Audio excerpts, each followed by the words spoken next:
नमस्कार, बहुत स्वागत है आप सभी का। मैं हूं आपके साथ वक्ता दुबे। स्टेट बुलेटिन की शुरुआत मध्य प्रदेश की खबरों के साथ करेंगे। प्रधानमंत्री नरेंद्र मोदी मध्य प्रदेश के दौरे पर हैं और प्रधानमंत्री ने मध्य प्रदेश के सागर में जनसभा को संबोधित किया और कांग्रेस पर निशाना साधा और क्या कुछ कहा है आपको भी सुनाते हैं।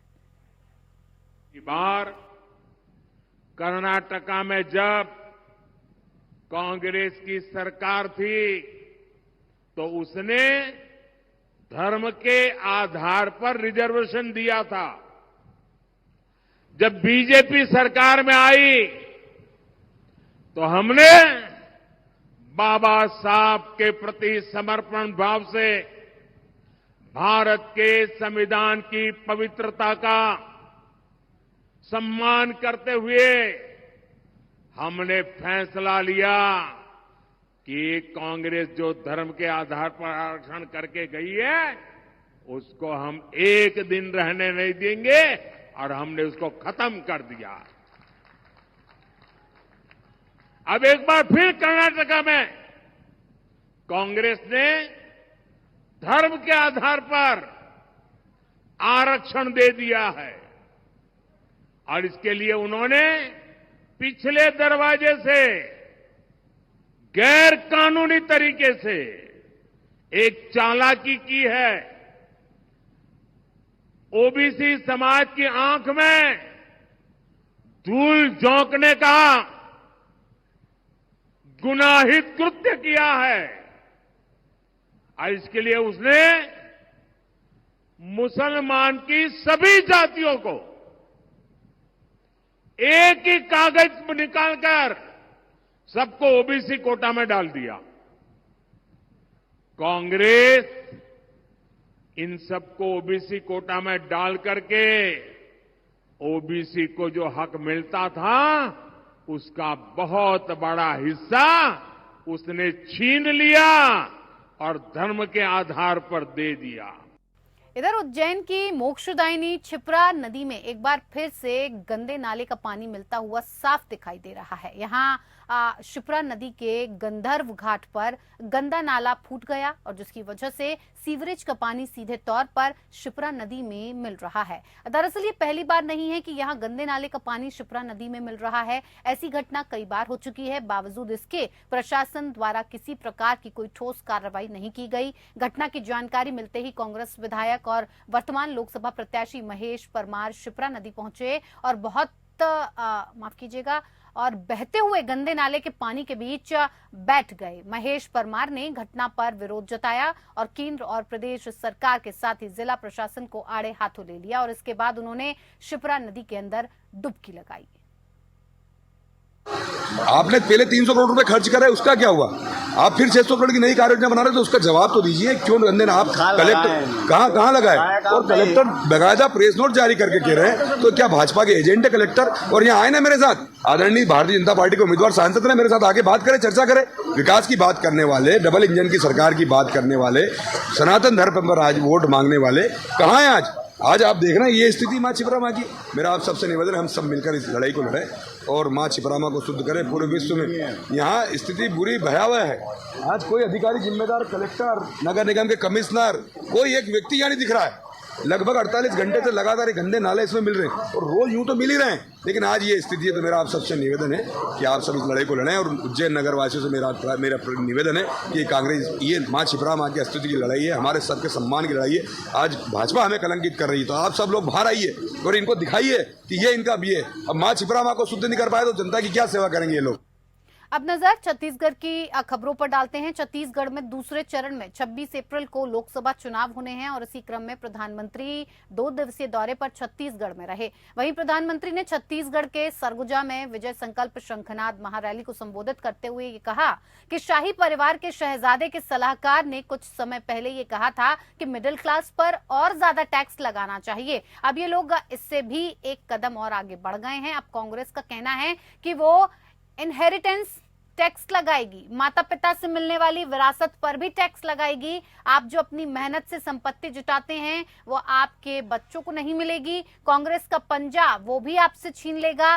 कांग्रेस का मंत्र है कांग्रेस की लूट, जिंदगी के साथ भी और जिंदगी के बाद भी। कांग्रेस ने धर्म के आधार पर आरक्षण दे दिया है और इसके लिए उन्होंने पिछले दरवाजे से गैर कानूनी तरीके से एक चालाकी की है। ओबीसी समाज की आंख में धूल झोंकने का गुनाहित कृत्य किया है और इसके लिए उसने मुसलमान की सभी जातियों को एक ही कागज निकालकर सबको ओबीसी कोटा में डाल दिया। कांग्रेस ने संविधान की भावना को ठोकर पहुंचाई है। कांग्रेस ने बाबा साहब का घोर अपमान किया है। 400 पार क्यों? मैं जवाब देता हूं। आप जो राज्यों में हथकंडे अपना रहे हो, दलितों के, आदिवासियों के, ओबीसी के आरक्षण चोरी करने का जो खेल खेल रहे हो, उसे लूटने का खेल खेल रहे हो, आपके ये खेल बंद करने के लिए, हमेशा बंद करने के लिए, आपके मंसूबों को हमेशा हमेशा ताला लगाने के लिए मोदी को 400 पार चाहिए। छत्तीसगढ़ में लगातार हो रही ट्रेन रद्द को लेकर कांग्रेस प्रदेश अध्यक्ष रेलवे स्टेशन पहुंचे, जहां दीपक बैज ने रेलवे स्टेशन पर पहुंचकर लोगों की समस्याओं को सुना और एक ही दिन में छत्तीसगढ़ में 18 ट्रेन रद्द हुई हैं। यात्रियों को घंटों स्टेशन पर इंतजार करना पड़ रहा है। वहीं पीसीसी चीफ दीपक बैज का कहना है कि केंद्र सरकार को यात्रियों की समस्या से कोई मतलब नहीं। 2 सालों में 20,000 से अधिक ट्रेन रद्द हो चुकी हैं। बुलेट ट्रेन केवल कागजों में ही चल रही है। इधर कांग्रेस के पूर्व प्रभारी महामंत्री चंद्रशेखर शुक्ला ने पूर्व की भूपेश सरकार की नीतियों के खिलाफ छत्तीसगढ़ के हित में बीजेपी में शामिल हुए हैं और जिसको लेकर प्रेस वार्ता करते हुए पूर्ववर्ती भूपेश सरकार के कार्यकाल का फिर से एक बड़ा घोटाला उजागर किया है।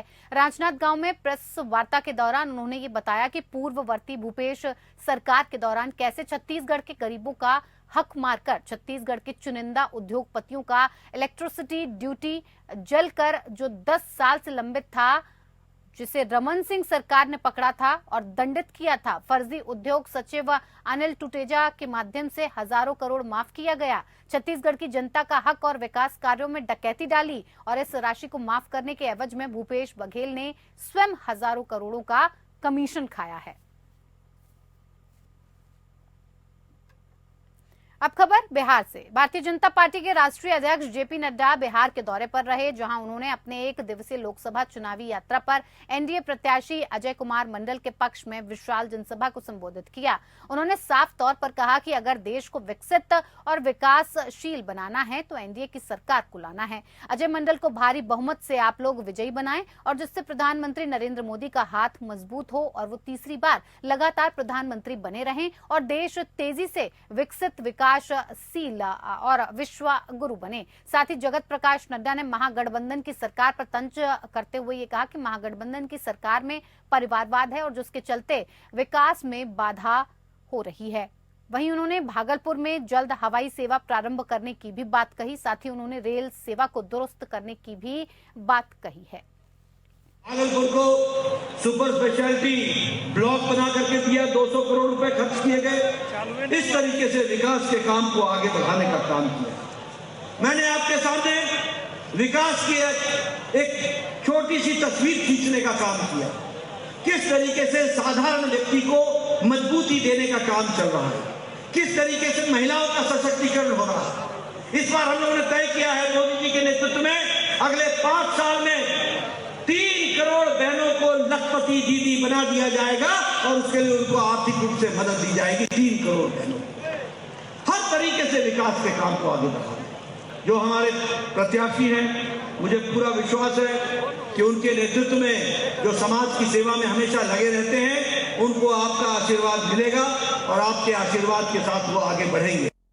खबर झारखंड से। प्रदेश राजद कार्यालय में राजद चुनाव अभियान समिति के संयोजक गौतम सागर राणा ने 2024 लोकसभा के आम चुनाव में राजद पार्टी की भूमिका और राज्य में गठबंधन दलों के प्रत्याशियों को समर्थन में प्रचार प्रसार के लिए 49 सदस्यीय टीम का ऐलान किया और कहा कि जिला स्तर पर लोकसभा वार कमेटी शीघ्र घोषित कर दी जाएगी। आज देश का संविधान और लोकतंत्र दो विकट परिस्थिति में है, क्योंकि देश के प्रधानमंत्री मुख्य मुद्दे से अलग होकर लोगों के बीच आपसी भाईचारे बिगड़ने की बात कह रहे हैं। विदित है कि बीते दिनों प्रधानमंत्री मोदी लोकसभा चुनाव प्रचार के दौरान राजस्थान, छिंदवाड़ा सहित अन्य जगहों में अत्यंत ही निंदनीय और घिनौनी नफरती बयान दिया है। उन्होंने कहा कि इंडिया गठबंधन के घोषणा पत्र में कहा गया है कि इंडिया की सरकार बनेगी तब सभी का सर्वे कराकर उनकी भागीदारी तय की जाएगी और इस निंदनीय और अशोभनीय बयान के उपरांत चुनाव आयोग को अविलंब पीएम मोदी के ऊपर आचार संहिता का केस दर्ज करना चाहिए, क्योंकि ये बयान हिंदू मुस्लिम की एकता और अखंडता पर सीधा प्रहार है और एक धर्म को दूसरे धर्म से लड़ाने की खुली चुनौती दे रहे हैं।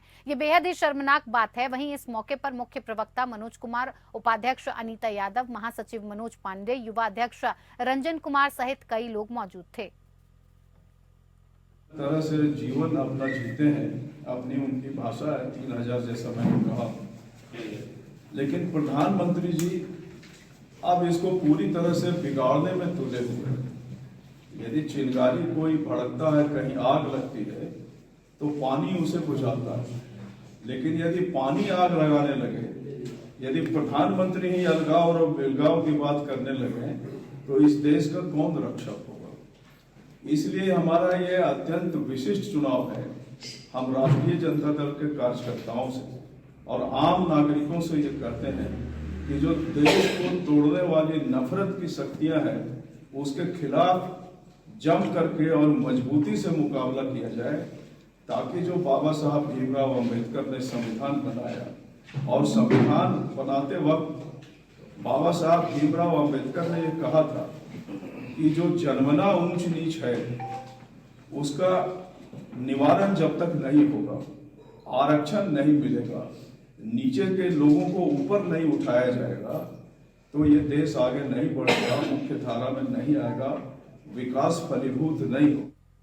लोकसभा चुनाव को लेकर लोगों को जागरूक किया जा रहा है, उन्हें उनके मताधिकार का महत्व बताया जा रहा है और इसी क्रम में 25 से 40 लोगों का बूथ जागरूकता समूह का गठन किया गया, जिसमें सहिया, स्वास्थ्य सहिया, रोजगार सेवक सहित अन्य कर्मियों को रखा गया है, जो विभिन्न क्षेत्रों में बैठकर लोगों को वोट देने के लिए प्रेरित कर रहे हैं, उनके मोहल्ले में जाकर जागरूक कर रहे हैं।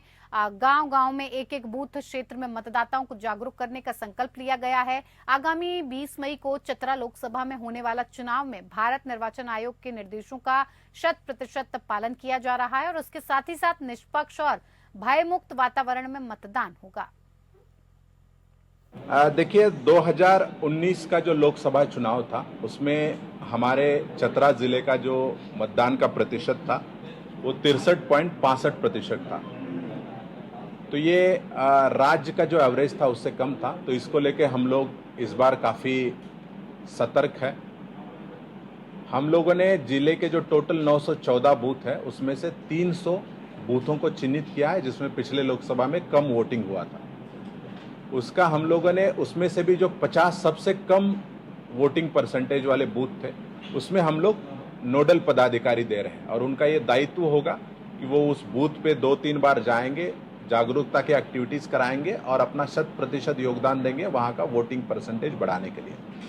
इसके अतिरिक्त जिले के जो सभी बूथ्स हैं, अर्बन एरियाज के भी बूथ और लो वोटर्स टर्नआउट वाले बूथ, वहां पे चाहे रात्रि चौपाल हो, चाहे वहाँ पे जो बूथ अवेयरनेस ग्रुप है, वॉलंटियर्स है, हमारे डिफरेंट तरीके के जागरूकता के प्रोग्राम्स है, वो हम लोग चलाएंगे और हम लोगों को जागरूक कराएंगे और प्रयास करेंगे कि इस बार पिछले चुनाव की तुलना में ज़्यादा हमारा मतदान का प्रतिशत बढ़े।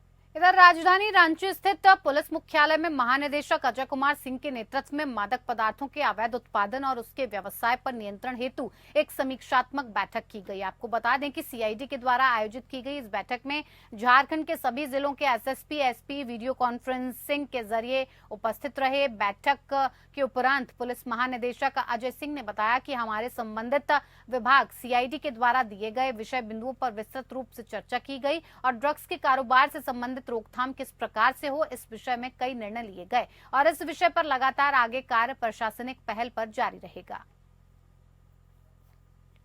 हालांकि वो इससे संबंधित नहीं है, लेकिन हाँ उसमें चेकिंग की जरूरत है, रेगुलर चेकिंग की भी जरूरत है। और वो कल जो हादसा हुआ है बहुत ही मतलब अनफॉर्चुनेट, बहुत ही दर्दनाक वो हादसा था।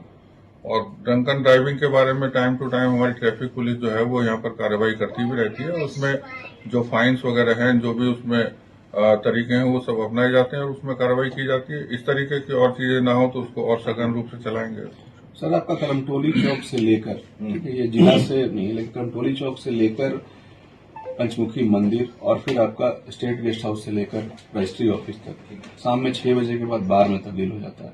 हादसे बेसिकली कल एक आदमी मरा इसलिए सामने आया, लेकिन हादसे रोज होते हैं वहां पे। जैसे बताया गया कि उसके और मतलब वहां पर निगरानी रखी जाएगी और जो चेकिंग वगैरह है, जो उसका कारण है, उसको रोकने की कोशिश और की जाएगी।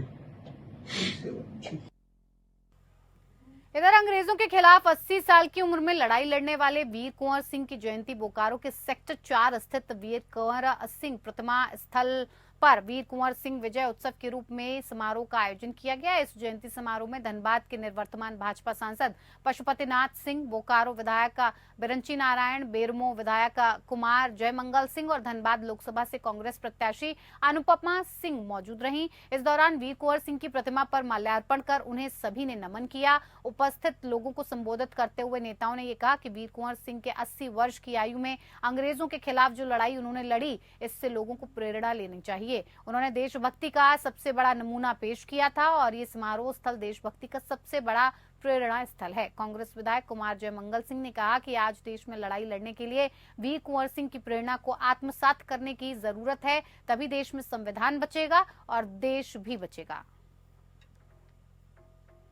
भोजपुर की लड़ाई लड़ी और उनके पास सैनिक की कमी थी। उनके सैनिक में न उन्होंने जाति देखा, न धर्म देखा और सब ने मिलकर हिंदुस्तान की लड़ाई लड़ने का काम किया। आज वक्त है कि हिंदुस्तान की लड़ाई हम फिर से लड़ें और जो हिंदुस्तान के संविधान को कहीं ना कहीं चोट पहुंचाया जा रहा है, उसको बचाने का काम करें। चाहती हूँ कि जिस तरह से वीर कुंवर सिंह अंग्रेजों से डरे बिना उनसे लोहा लेने का काम किया, इस तरह से मैं सबको अनुरोध करती हूँ कि अपनी शक्ति को पहचानिए और किसी से भयभीत होने की जरूरत नहीं है। जिस तरह से हमारे वीर पुरुष कभी अंग्रेजों से डरने का काम नहीं किया उन्होंने, उस तरह से मैं अपनी जनता से ये आग्रह करना चाहती हूँ। निश्चित रूप से इस संकल्प को दोहराने का आज काम करते हैं कि अगर कोई भी ताकत भारत को गुलाम बनाने का प्रयास करेगा तो हम बाबू कुंवर सिंह के जिंदगी से प्रेरणा लेकर उसके खिलाफ लड़ने का काम करेंगे। 8 महीने की गर्भवती महिला लक्ष्मी झा को अत्यधिक ब्लीडिंग होने के कारण सुबह बोकारो के चास के एम मेमोरियल हॉस्पिटल में भर्ती कराया गया था। महिला का ऑपरेशन थिएटर में ऑपरेशन के दौरान मौत हो गई। परिजनों ने आरोप लगाया कि महिला की मौत के बाद भी महिला को इलाज करने के नाम पर दवाइयां मंगाई जा रही थी। महिला के पति विनोद झा ने चिकित्सक और प्रबंधन पर लापरवाही का आरोप लगाया है। वहीं चिकित्सक डॉक्टर निवेदिता ने यह कहा कि ऑपरेशन थिएटर में महिला की मौत हुई है। महिला की अत्यधिक ब्लीडिंग होने के कारण ये समस्या उत्पन्न हुई। उन्होंने परिजनों के आरोप को पूरी तरह से खारिज किया है। उन्होंने कहा कि परिजन न्यायालय में जाने के लिए स्वतंत्र हैं। कोई चिकित्सक का मरीज अगर इस तरह से मौत हो जाती है तो चिकित्सक के लिए भी काफी दुखदाई है, परिवार वालों के लिए तो है ही। मृतक की शादी वर्ष 2012 में हुई थी और पहला बच्चा 10 वर्ष बाद हुआ था और दूसरा बच्चा 8 महीने का गर्भ में था। फिल्म अभिनेत्री कंगना रनौत ने मंगलवार को जोधपुर में चोपासनी हाउसिंग बोर्ड क्षेत्र में रोड शो कर केंद्रीय मंत्री गजेंद्र सिंह शेखावत के लिए समर्थन मांगा। हाउसिंग बोर्ड के सेक्टर 8 से शुरू हुआ रोड शो प्रथम पुलिया के पास जाकर खत्म हुआ। रोड शो समाप्त होने से ठीक पहले कंगना रनौत ने वहां मौजूद भीड़ को संबोधित करते हुए कहा कि आप सबको 400 पार का लक्ष्य पूरा करने के लिए वोट मोदी जी के हाथ मजबूत करने हैं। पूरा जोधपुर उत्साह से भरा हुआ है। यहाँ भगवा ही है और भगवा ही आगे लहराएगा।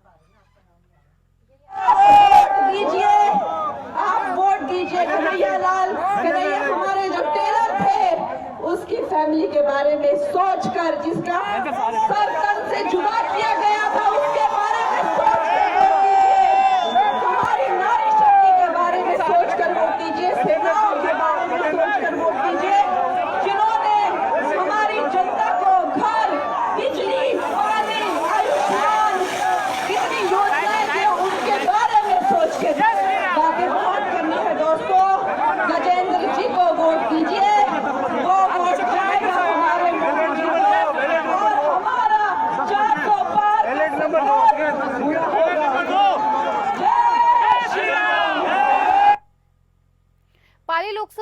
से बीजेपी प्रत्याशी पीपी चौधरी के समर्थन में फिल्म हीरोइन कंगना रनौत ने पाली में रोड शो किया। कंगना के साथ रोड शो में लोकसभा प्रत्याशी पीपी चौधरी और तमाम लोग मौजूद रहे। रोड शो पुराना बस स्टैंड सुराना धर्मशाला से शुरू होकर शिवाजी सर्कल तक खत्म हुआ, जहां कंगना रनौत ने बीजेपी प्रत्याशी के समर्थन में वोट की अपील की।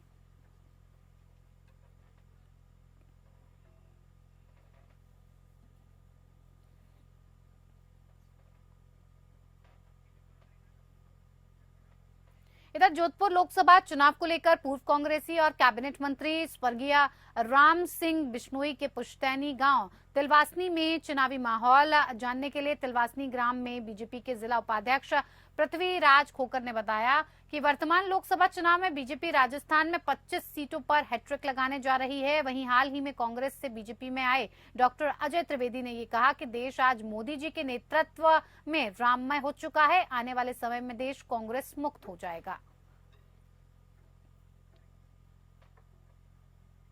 चलिए इस बुलेटिन में इतना ही। नमस्कार।